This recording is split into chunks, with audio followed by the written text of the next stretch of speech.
অস্ত্র পাচার ঠেকাতে ইজিপ্টের সীমান্ত এলাকা বন্ধ ঘোষণা করল ইসরায়েল। গাজা থেকে ফেরত আসা মরদেহ তানজানিয়ার এক শিক্ষার্থীর বলে নিশ্চিত করেছে ইসরায়েল। ইরাকের নির্বাচনে কুর্দি প্রভাব বাড়ানোর চেষ্টায় সাবেক নেতা বারজানি। 2 বছর পর বড়দিনের প্রস্তুতিতে আলোকিত বেথেলহেম। মধ্যপ্রাচ্যের রাজনৈতিক, অর্থনৈতিক সহ সবশেষ খবরাখবর আপনাদের সামনে এক নজরে তুলে ধরছি আমি সামিরা বাঁধন।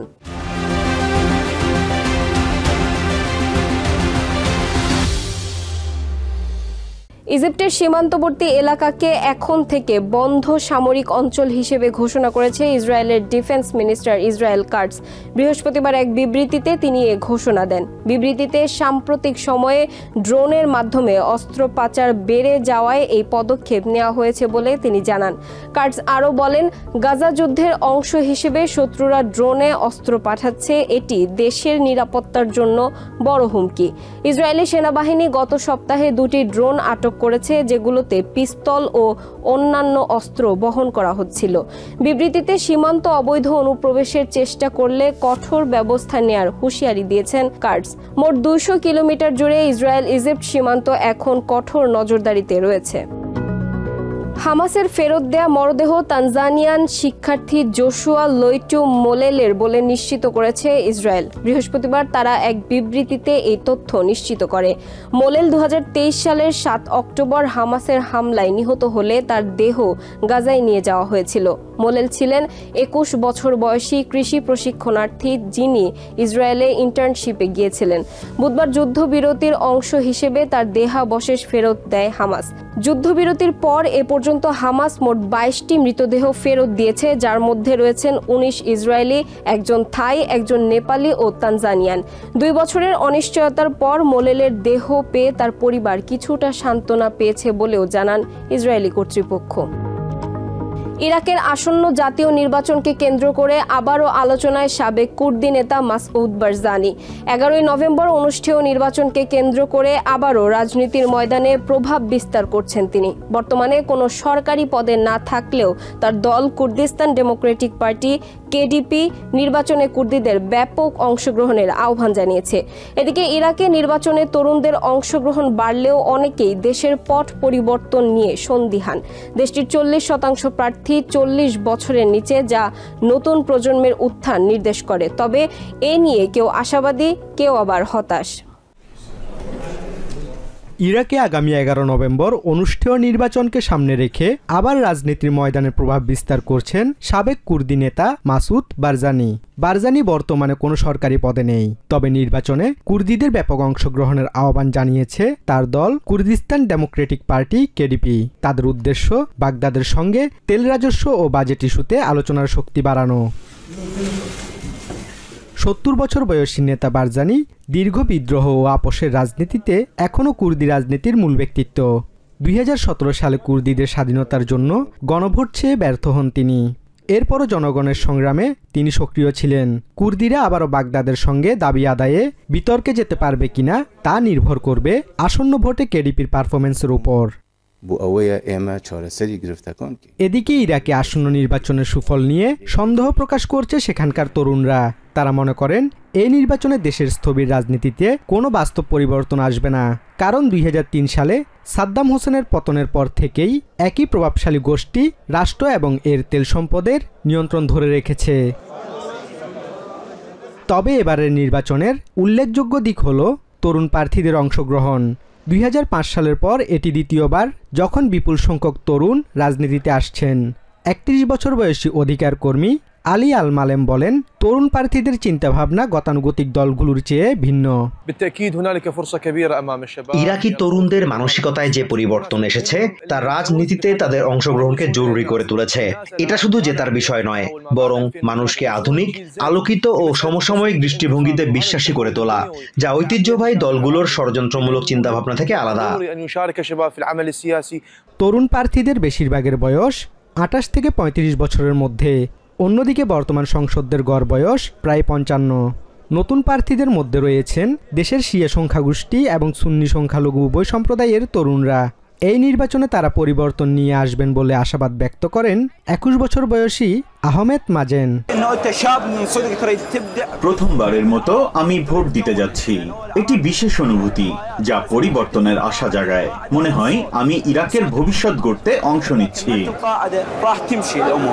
তবে তরুণ ভোটারদের মধ্যে মতভেদও স্পষ্ট, কেউ উচ্ছ্বসিত আবার কেউ রাজনীতিতে আস্থাহীন।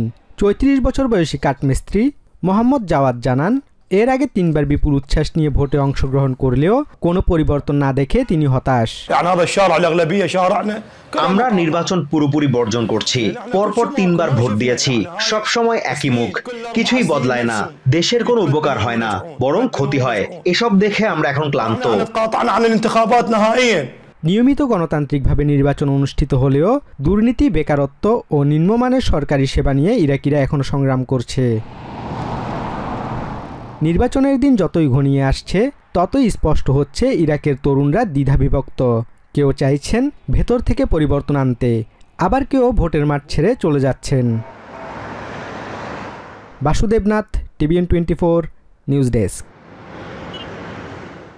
গাজার যুদ্ধের কারণে 2 বছর নীরব থাকার পর আবারও ক্রিসমাসের আমেজে ফিরছে বেথলেহেম। যিশুর জন্মস্থান হিসেবে খ্যাত এই ঐতিহাসিক শহরটি সাজছে উৎসবের রঙে। রাস্তা জুড়ে থাকছে আলোকসজ্জা, আর আলোকিত ক্রিসমাস ট্রি থাকবে নেটিভিটি চার্চের সামনে। গাজার সংঘাতের প্রভাবে বিগত বছরগুলোতে পর্যটক সংখ্যা কমলেও এবার পরিস্থিতি উন্নতির আশায় স্থানীয় ব্যবসায়ীরা প্রস্তুতি নিচ্ছেন। এরই মধ্যে বিদেশি পর্যটকদের দেখা যাচ্ছে শহরের পথে ও চার্চে। 2 বছর ধরে গাজা যুদ্ধের কারণে নীরবে ক্রিসমাস উদযাপন হয়েছিল বেথলেহেমে। তবে এবার যিশুর জন্মস্থান খ্যাত ঐতিহাসিক শহরটি আবারও উৎসবমুখর হয়ে উঠছে ক্রিসমাস উপলক্ষে। ওয়েস্ট ব্যাংকে অবস্থিত এই শহরের রাস্তাগুলো আবারও সাজানো হবে রঙিন আলোয়, আর নেটিভিটি চার্চের সামনে রঙিন আলোয় উজ্জ্বল হয়ে উঠবে ক্রিসমাস ট্রি। বিশ্বজুড়ে খ্রিস্টান সম্প্রদায়ের কাছে বেথলেহেম হলো বিশ্বাসের কেন্দ্রবিন্দু। প্রতি বছরই এখানে ভিড় জমে পর্যটকদের, বিশেষ করে ক্রিসমাস উপলক্ষে। তবে গত 2 বছর যুদ্ধের কারণে উৎসব সীমিত ছিল শুধুই ধর্মীয় প্রার্থনায়, ছিল না কোনো অনুষ্ঠানের আয়োজন। বেথলেহেমের মেয়র মাহের নিকোলা কানাওয়াতি আশা করেন এ শহর থেকে শান্তি ও আশার বার্তা ছড়িয়ে পড়বে সারা পৃথিবীতে। We will light the tree of Christmas, the tree of Bethlehem, the tree of Palestine, and invite everybody from all over the world to come to light the Christmas tree, to send hope and love and peace to the whole world. Israel ও হামাসের সংঘাতের প্রভাবের ফলে গত 2 বছর ধরে ক্রিসমাসের মৌসুমে বেথলেহেমে পর্যটকের সংখ্যা ব্যাপকভাবে কমে গিয়েছিল।